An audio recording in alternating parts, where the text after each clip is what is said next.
High guys welcome back to my another mini vlog. আজি ৰাতিপুৱাই শুই উঠি ভাবিলোঁ অকণমান মূৰত তেল লগাই লওঁ। ইমানে চুলি সৰিছে, বিয়া খাই হিট মাৰি আছোঁ যে চুলিত পূৰা সৰিছে। তাৰপিছত এইফালে দেখিছেনে আমাৰ বাই মৰমৰ গোলাপ ফুলজোপাত অকণমান জেওৰা মাৰি লওঁ বুলি পূৰা বাঁহ কাটি কাটি জেওৰা দি আছে। তাৰপিছতে আপেল এটা কাটি খালোঁ।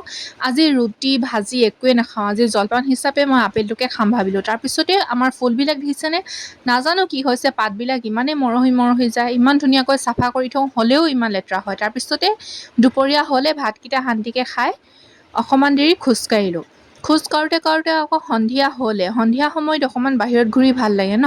এইফালে আকৌ জেঠাই আৰু মই চাবলৈ গৈছোঁ বান্দৰ ওলাইছে বুলি, বাট বান্দৰ নাই, কেৰ্কেটুৱাহে দেখিলোঁ। এইফালে আকৌ আমাৰ কুকুৰজনী ঘৰলৈ আহিবলৈ গেট খুলি দিব লাগে। সিহঁতক আমি ৰজা নিচিনাকৈ ৰাখিছোঁ দেই, এইজনী ৰাণীহে আকৌ। তাৰপিছতে কিবা কিবি এটা আনো বুলি অকণমান ওলাই গ'লোঁ। আমাৰ এইডোখৰি পাঁচআলি বুলি কয়। ঘূৰি আহি থাকোঁতে আকৌ চকু ওপৰলৈ পৰিলে। এইফালে দেখিছেনে জোনবাই ওলাইছে, ইমান মৰম লাগিছে চাই।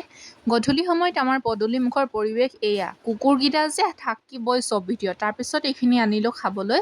খাই থাকোঁতে আকৌ মোৰ সেই ভিডিঅ'টোলৈ মনত পৰিলে। এতিয়া আমি খাম, আপোনালোকে চাওক। বাৰু বাই বাই।